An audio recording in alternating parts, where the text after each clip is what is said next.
তাদের সবাইকে তুমি ক্ষমা করে দাও আল্লাহ। প্রত্যেকের কবরকে জান্নাতের বাগান বানায় দাও আল্লাহ।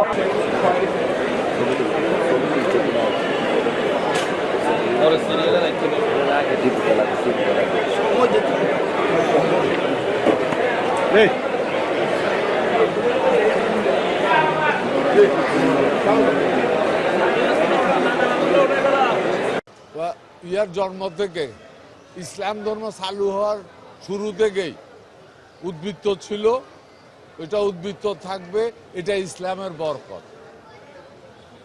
আমরা নিজেরা যদি সৎ হই, দেশ এগিয়ে যাবে রাইট। আসেন, যে যেখানে আছি ওইখানে সততার সাথে দায়িত্ব পালন করি, তাহলে দেশ এগিয়ে যাবে। এবং ইনশাল্লাহ এই সরকার ওইভাবে এগিয়ে যাচ্ছে, আপনাদের সহযোগিতা চাই। ভালো থাকেন, সবাইকে ঈদের শুভেচ্ছা।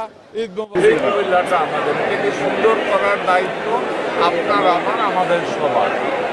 সুতরাং কোরবান যাওয়ার পরে কিছু ময়লা আসবে, এই ময়লাটা আমরা নিজেরটা যদি নিজে একটু সচেতন হই, ড্রেনে যদি ময়লাগুলি না ছাড়ি, উদয় সিটি কর্পোরেশন থেকে ব্যাগ দেওয়া হয়েছে, যদি ওর ভিতরে রেখে দেওয়া হয়, তাইলে এই শহরটা পরিচ্ছন্ন থাকবে, দূষণমুক্ত থাকবে। এটা আমাদের জন্য। আর ঈদগাহ জামাতে যত লোক নামাজ পড়েছে, প্রত্যেকটা লোক নিঃসন্দেহে অত্যন্ত খুশি করে নামাজ পড়েছে যে এটা বোধ হয় বাংলাদেশের প্রথম কোনো ঈদগাহ জামাতকে সম্পূর্ণভাবে বৃষ্টিমুক্ত রাখার জন্য কাভার করা, এবং কুমিল্লার ইতিহাসে আমরা কুমিল্লাতে প্রথম এই ধরনের সেফ একটা ঈদগাহ জামাত।